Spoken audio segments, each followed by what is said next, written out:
네, 제자훈련 5단계 창세기 4강이라는 제목으로 오늘 메시지 하겠습니다.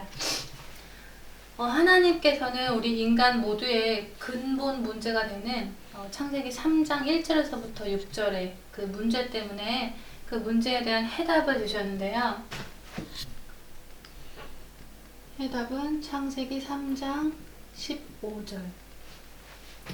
네, 이 답을 이미 준비하시고 이 세상을 시작하셨고요. 또 지금도 이 말씀으로 움직이시고 또 이 세상의 끝도 이걸로 이제 끝을 내십니다. 그래서 이 창세기 3장 15절의 말씀은 우리에게 굉장한 그 말씀의 권위를 주고 있습니다. 어느 누구도 이 여인의 후손이 뱀의 머리를 상한다, 이 말씀을 막을 수가 없어요. 그리고 이 말씀에는요, 생명의 원리가 들어가 있습니다. 하나님 말씀은 곧 하나님이시고 곧 생명입니다. 그렇기 때문에 우리 인간은 이 말씀 안에서 살도록 창조가 됐고요. 또 이 말씀에 기준이 있는데요. 그 기준이 이제 다른 데 있는 것이 아니고 창세기 1장 27절이요. 그리고 28절. 요게 이제 기준입니다. 우리는 그 창세기 3장에 문제가 생기기 전에 이것을 이제 인간 본래 하나님께서 원래 만드신 인간의 모습을 회복해야 됩니다. 회복은 이 말씀을 잡으면 회복이 되게 돼 있습니다. 그래서 우리가 이 창세기 이 3장 15절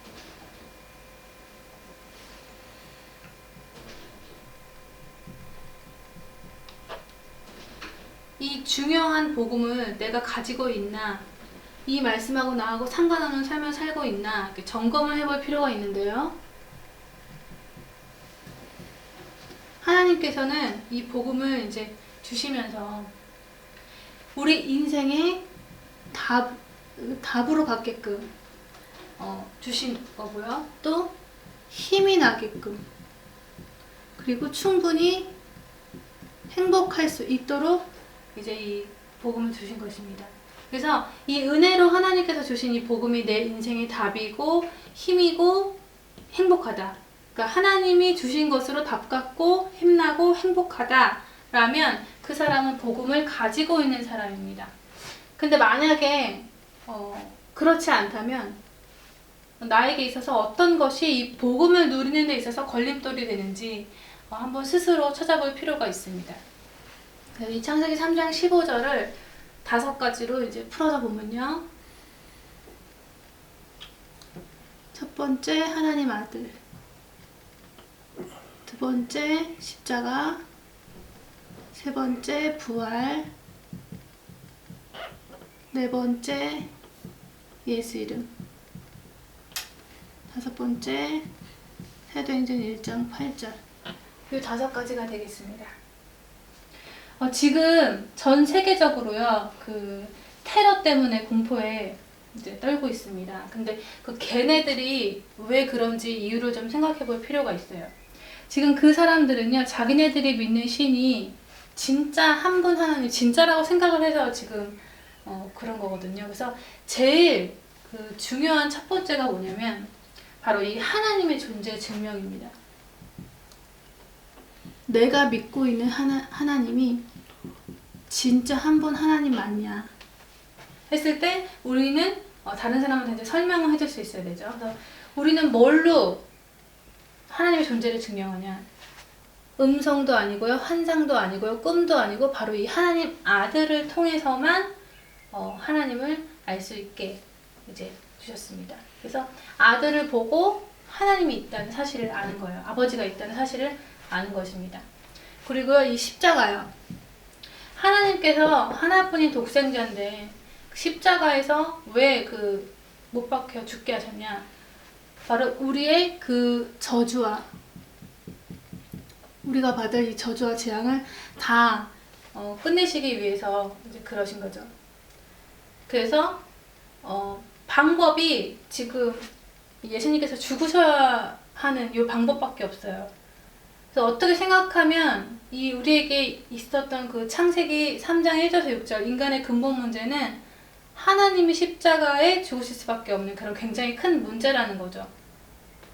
그리고 또 이 분은 하나님이시기 때문에 부활하셔야 돼요.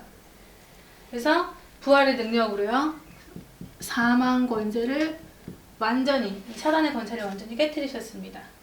뿐만 아니라 지금도 살아계시죠. 근데 이 사실을 믿고 하나님의 이름, 예수 이름을 부르는 자에게 그 이름으로 성령을 보내주시기로 약속을 하셨습니다. 그리고 성령이 임하면 어떻게 되냐면 사도행전 1장 8절이요. 성령이 임하면 권능받고 땅 끝까지 내 증인이 되리라, 이렇게 말씀하셨습니다. 그래서 원래 교회의 본질은 전도와 선교입니다. 이 하나님이 하신 일에 대해서 증거하는 증인이 되는 것입니다. 그래서 이 근본 문제를 알고 창세기 3장 1절에서 6절, 그리고 하나님께서 하신 일을 정확히 아는 즉 이 창세기 3장 15절의 말씀을 잡은 증인들이 이제 복음 체험으로 해야 될 게 뭐냐면요, 두 번째, 사도행전 1장 14절에요. 마음을 같이하여 저녁 기도에 힘쓰니라, 이제 이게 나오는데요.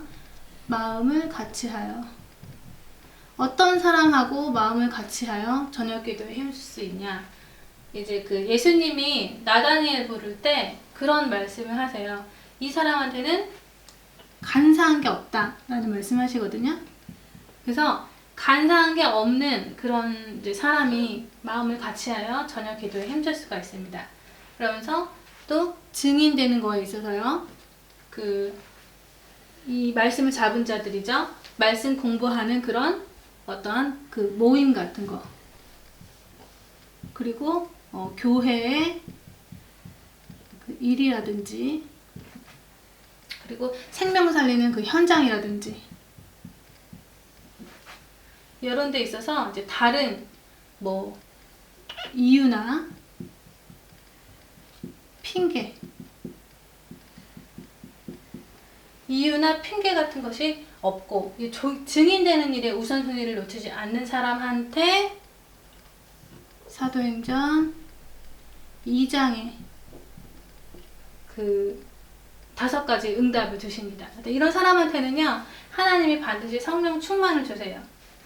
그리고 성령 충만 받으면 어디까지 갈 수 있냐 했을 때 사도행전 11장 19절에 그 죽음이라는 문제가 와도 그 문제가 전혀 문제되지 않아요. 왜냐면요, 하나님의 임재가 있기 때문입니다.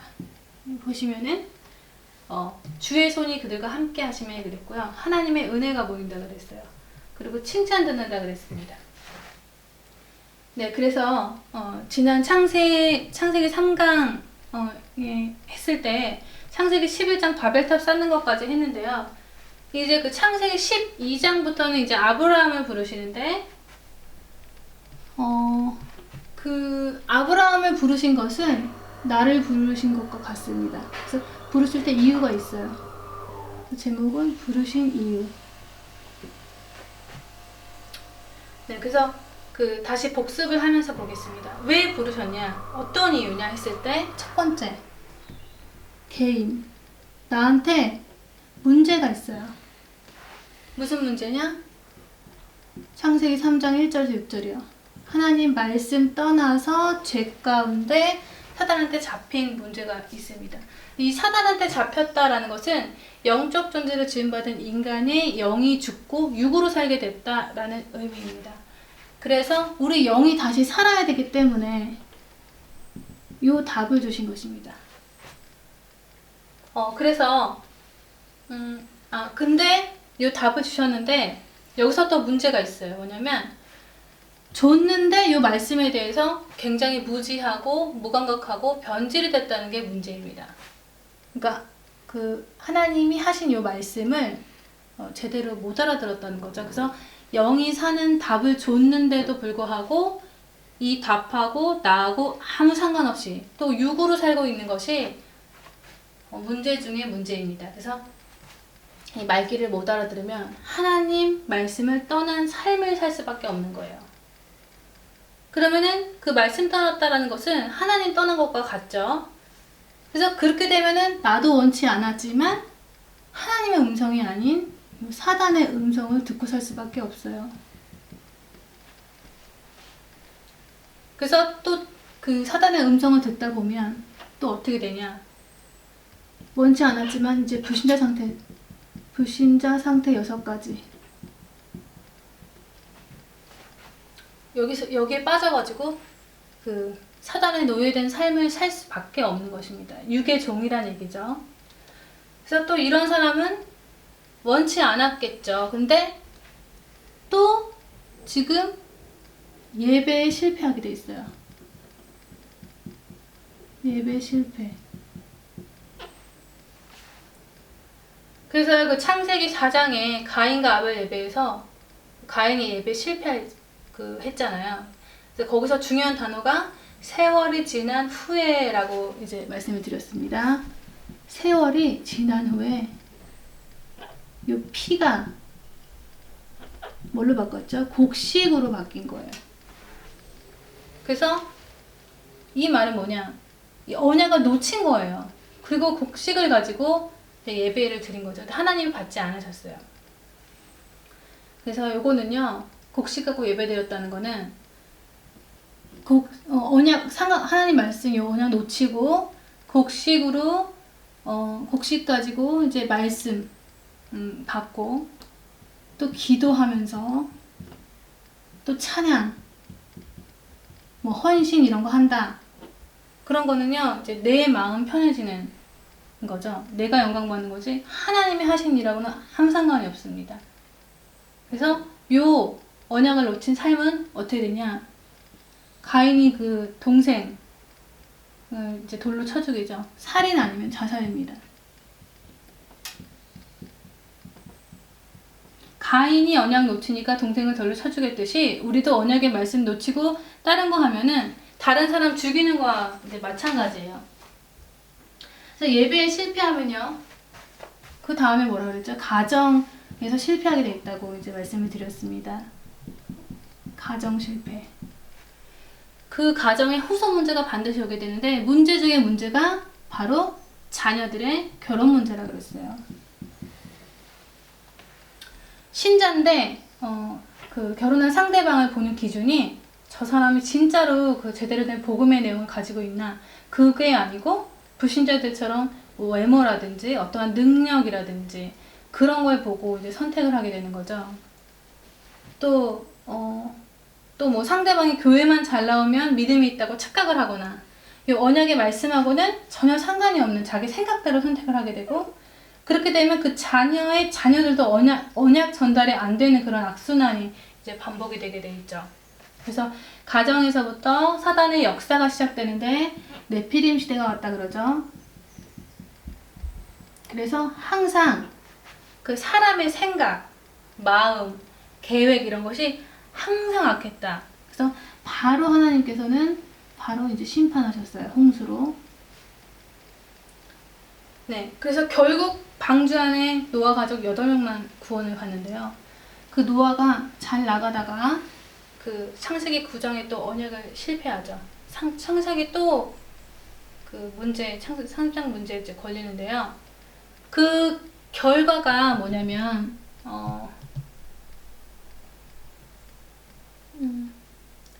잘못 썼다. 이게 3번이고요.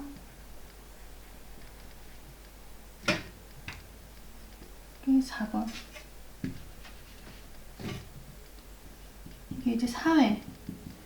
그 언약 전달이 안 돼서 이제 그 노아의 후손들이 바벨탑을 쌓는 결과, 그게 이제 왜 쌓냐면은 하나님을 대적하기 위해서. 그 성과 대를 하늘에 닿게 쌓고 그랬어요. 그리고 하나님이 살아계신데 하나님 이름이 아닌 우리 이름을 내고, 사람 이름을 내고, 그리고 하나님 없이 우리끼리 흩어짐을 멸하기 위해서 언약을 꺾는 행위죠. 근데 지금 이 상황에 신자들은 전도에 관심이 없습니다. 그래서 이제 아브라함을 부르신 건데요. 아까 말씀드렸듯이 아브라함 부르신 것은 나를 부르신 것과 같다.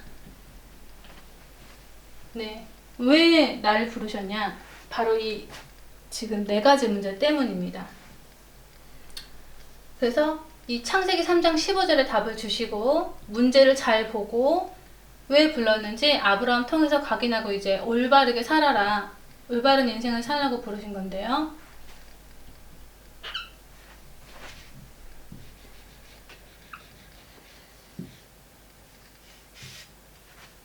창세기 12장 1절에서 3절에 네, 여기 보시면은 먼저 읽어보겠습니다.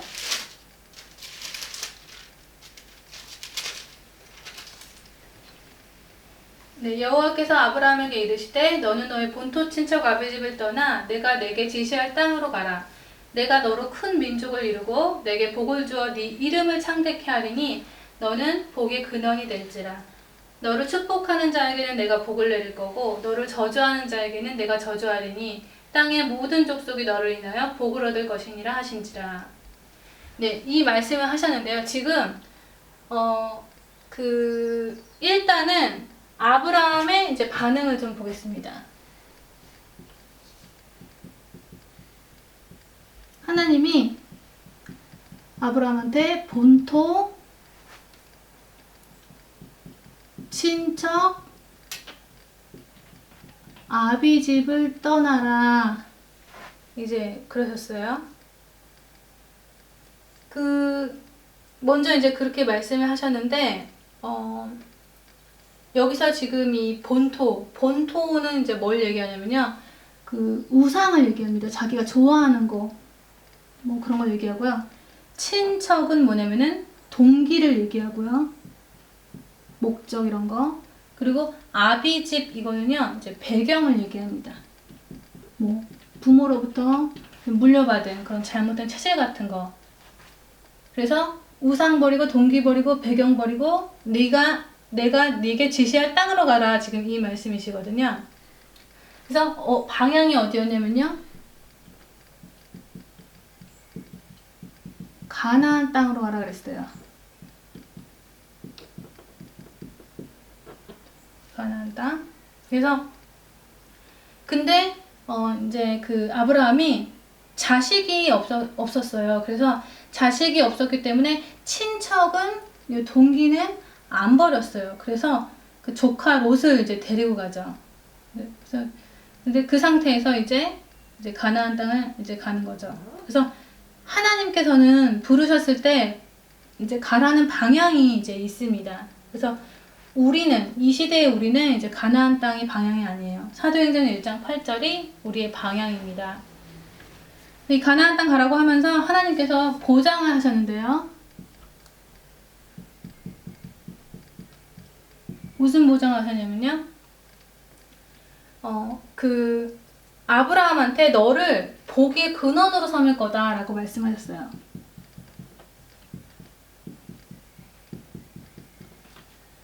복의 근원. 그래서 복의 근원으로 산다는 것은 뭐냐면요. 2절에 보시면 내가 너로 했잖아요. 내가 너로 이게 대표적 축복이고요. 큰 민족을 이룰 거다. 이 말씀이 아브라함부터 계속 민족 후손이 온다는 얘기. 이게 이제 기념비적 축복이에요. 그리고 땅의 모든 족속이 너를 통해서 복을 받을 거다. 이제 이 말씀은 시대적인 축복인 거예요.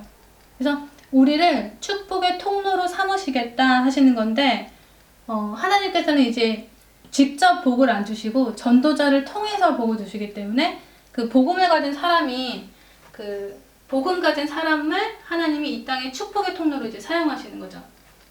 그리고 너를 축복하는 자에게는 내가 복을 내릴 거다. 그리고 너를 저주하는 자는 이제 내가 저주한다. 이렇게 말씀하셨습니다. 그래서 하나님께서 이렇게 보장을 하시고 이제 부르신 건데, 이제 막상 아브라함이 가나안 땅에 들어갔는데 거기 이제 기근이 들려 있는 거예요. 그래서 애굽에서 이제 우거하려고 애굽으로 내려가죠. 그랬더니 11절에 보시면은 뭐라고 써있냐면 그가 애굽에 가까이 이를 때 아내 사레한테 당신은 이쁘기 때문에 애굽 사람이 당신이 내 부인이라는 걸 알면 나는 죽이고 당신만 살릴 거다, 이제 이런 말을 하죠. 그러면서 내 누이라고 해달라, 그러면은 나도 살 거다, 이런 얘기를 이제 아브라함이 하는데요. 지금 여기서 보시면은 하나님이 가나안 땅 가라고 했는데 가나안 땅이 안 있고 이제 애굽으로 내려갔잖아요. 근데 이 가나안 땅 떠나니까 아브라함이 죄를 지으려고 한 게 아닌데 죄를 짓는 속으로 이제 들어와 버렸다는 것을 알 수가 있습니다. 왜냐하면 아브라함이 처음부터 자기 목숨 구하려고 자기 부인을 누이라고 하면서까지 이제 그 애굽으로 내려간 게 아니죠. 근데 하나님이 그 언약의 땅 떠나서 이제 가다 보니까 자기도 모르게 원치 않았지만 그 죄 짓는 속으로 들어가게 된 거예요. 근데 여기서 우리가 이제 알아야 될 것이 뭐냐면요. 복음 가진 사람은 복음 안에서 우리는 해야 된다. 안 그러면은 나도 원치 않았지만 나도 모르게 아브라함처럼 이렇게 죄 짓는 속으로 들어가 버릴 수 있다. 이거를 알아야 되고요. 결국은 그 아브라함 부인을 이제 바로왕이 취하게 되면서 이제 하나님이 바로왕한테 재앙이 임하게 갖고 도로 아브라함 불러가지고 이제 그 바로왕이 그러죠. 왜 아내라고 말을 안 했냐. 그러면서 이제 데려가라고 그러면서 부인하고 모든 소유를 보냈다고 이제 나오는데요. 여기까지가 12장이에요. 그리고 그 다음에는 창세기 13장인데요.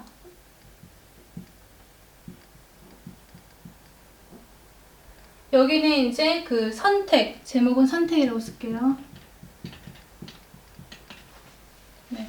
그래서 아브라함이 이제 육축과 은금이 너무 풍부했기 때문에 그거를 이제 가지고 가다 보니까 너무 소유가 많으니까 이제 롯하고 같이 갔기 때문에 롯도 이제 소와 장막이 있었다 그래요. 그래서 같이 동거할 수 없었다. 지금 이 얘기가 나오는데 땅이 좁기 때문에 이 롯의 목자하고 아브라함 목자하고 이제 여기서 창세기 13장에서 싸운다고는 이제 나오죠.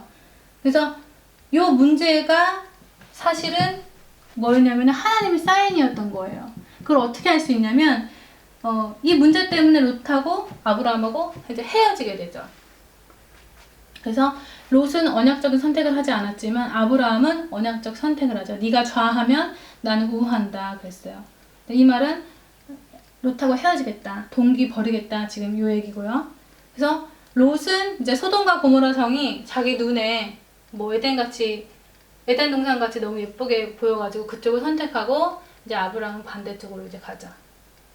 그래서 그때 이제 롯이 아브라함을 떠난 후에 바로 이제 13장 14절에 드디어 하나님께서 너는 눈을 들어 너 있는 곳에서 동서남북을 바라보라 그러면서 보이는 땅을 내가 너와 네 자손한테 줄 거다, 이제 이 말씀하시는데 여기서 이 자손이란 말이에요. 자손들이라고 하지 않았어요. 자손이라고 이제 얘기했습니다. 그래서 갈라디아서 3장 16절에 보시면요. 하나님이 아브라함한테 약속할 때 자손들이라 하지 않고 오직 하나를 가리켜 네 자손이라고 말한 것은 그리스도를 말한 거다 그래요. 그래서 메시아, 그리스도의 언약을 실행하기 시작하시는 것입니다. 그러면서 여기 이제 13장이요. 창세기 14장. 이제 전쟁이에요. 롯이 이제 아브라함 떠나고요. 원래 하나님 뜻은 롯이 아브라함 떠나는 거였죠. 왜냐면 롯은 아브라함한테 있어서 자식이라는 동기를 갖게 하기 때문에 그거를 떠나는 것을 이제 원하셨습니다. 근데 만약에 롯이 당신이 섬기는 하나님, 아브라함이 섬기는 하나님을 나도 믿겠다 했다면 롯도 이제 복을 받았을 거예요. 근데 그렇지 않았기 때문에 결국 소돔과 고모라의 전쟁이 일어나가지고 모든 걸 뺏기는 이제 불행을 이제 겪게 되죠. 근데 그때 아브라함이 가병 318명을 데려가가지고 이제 롯도 구하고 빼앗겼던 재물도 다 찾아오는, 그게 이제 14장에 나오고요. 15장이요. 제목은 횃불 언약이라고 하겠습니다.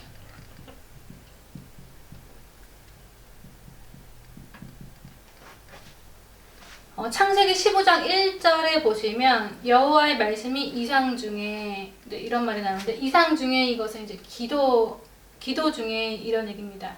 그래서 두려워하지 말라, 나는 너의 방패고 큰 상급이다, 이렇게 이제 말씀을 하시면서 자식에 관한 얘기를 이제 하시는데요. 근데 이제 아브라함은 롯하고 헤어졌기 때문에 내 집에서 길리온 엘리에셀이 내 후사가 될 거다, 이제 이렇게 이제 얘기를 하죠. 그랬더니 하나님께서 그 사람은 너의 후사가 아니다, 네 몸에서 날짜가 후사다, 그러면서 아브라함을 이끌고 하늘의 그 별들을 보이면서 이거 봐라, 네가 이제 이 별을 셀 수 있냐, 네 자손이 이 별처럼 많을 거다, 이제 그런 말씀하십니다.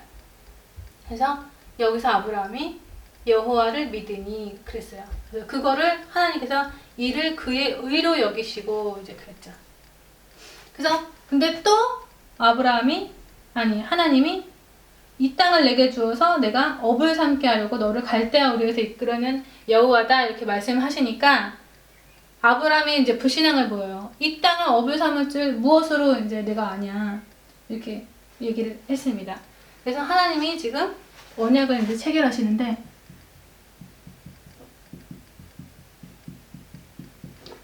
이렇게 이제 말씀하시죠. 3년 된 암소, 3년 된 암염소, 3년 된 수양, 산비둘기, 집비둘기 새끼를 이제 쪼개놔라.